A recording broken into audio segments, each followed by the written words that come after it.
Hi, and welcome to episode 64 of the Giants of the Faith podcast.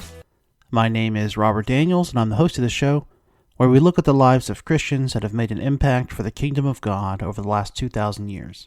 Over the next 5 episodes, we're going to be tracing the chain of faith from a little-known Sunday school teacher, Edward Kimball, to the most impactful Christian evangelist of the 20th century, Billy Graham. As we connect each of these men, we'll do well to consider what sort of impact our own humble service can have for the kingdom. Edward Kimball was born on July 29, 1823, in Rowley, Massachusetts, to parents Richard and Elizabeth Kimball. As a boy, Kimball considered a career in the church, but eventually followed his father into the family business as a public school teacher in Rowley. In 1846, Kimball moved to Boston and set up shop with 2 other men and formed the Kimball, Felt, and Wentworth Carpet Company. In this capacity, he became the first traveling salesman for a carpet dealer in the U.S. While in Boston, Kimball married Emma Jane Henchman in 1850. The couple had 4 children, and the Kimballs also joined Mount Vernon Congregational Church, and Edward took up the role of a church officer, and he also served as a Sunday school teacher to teenage boys. And it was in that capacity where Kimball started the chain of faith that we're going to follow for the next couple of episodes. One day in 1854, his class was visited by a young Dwight Lyman Moody. Dwight's father had died when Dwight was only 4, and though he'd been to church throughout his childhood, church for him was always of the non-orthodox Unitarian variety, and he was not particularly interested, nor was he a particularly good student. Kimball asked the class to turn to a chapter in John, but Dwight did not know where John was, so he just opened to the beginning of the Bible. The class laughed at his ignorance, but Kimball took pity on the boy and handed him his own Bible, open to the correct page, and asked Dwight to read the passage. This small act of kindness really impacted Moody, he would later say, and it was what encouraged him to continue attending the Sunday school class. Kimball was a man dedicated to his students, and he determined to be intentional with each one of them. He prayed over them and he took a personal interest in them, and in April of 1855, he visited Dwight at the Holton shoe store where he was stocking packages. Kimball told Dwight how much God loved him and how the gospel should be personal for him. And it was during this conversation between a concerned Sunday school teacher and a 17-year-old kid that D.L. Moody became a Christian.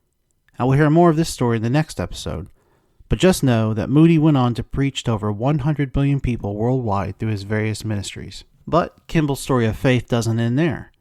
In 1868, he and his family moved to New York for work. Now, tragedy struck in 1870 when Emma Jane died, and 2 years later, Kimball married Laura Harris. Then, after the Great Chicago Fire, Kimball and his family moved to Chicago in 1872, where he took a job as an office furniture salesman. This job required him to travel, and it was during a work trip to Northern California in 1877 that the course of the rest of Kimball's life was set. Kimball's spirit was troubled when he heard that several area churches were suffering under tremendous debt, and inspiration struck. He devised a plan to help churches rid themselves of debt, and he presented his idea to the congregations of these churches. He told them how debt was a hindrance to Christian work and ministry, and he showed them that by faith they could bring their churches out of this crushing debt that so bogged them down. What he proposed was take the total amount of debt, divide it up into reasonable chunks, then take those chunks and turn them into subscriptions that individual church members or families would agree to pay on. And thus he spread the load of debt among the whole congregation over time, and so the whole of a church's debt could be accounted for in a single afternoon. He used this method for church debts of anywhere from $2,000 to $110,000, and it worked. It worked so well, and Kimball was so committed to the cause, that he quit his job in 1879 and took up the work full-time.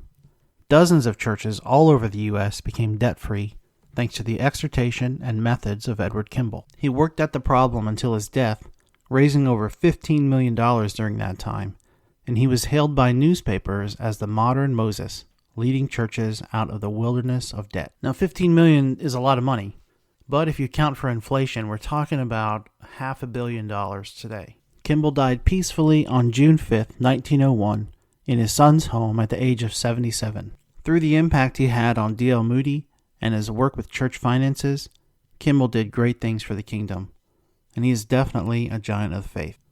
Next episode, we'll look at Moody's life as we continue the march toward Billy Graham. Thanks for listening, and God bless.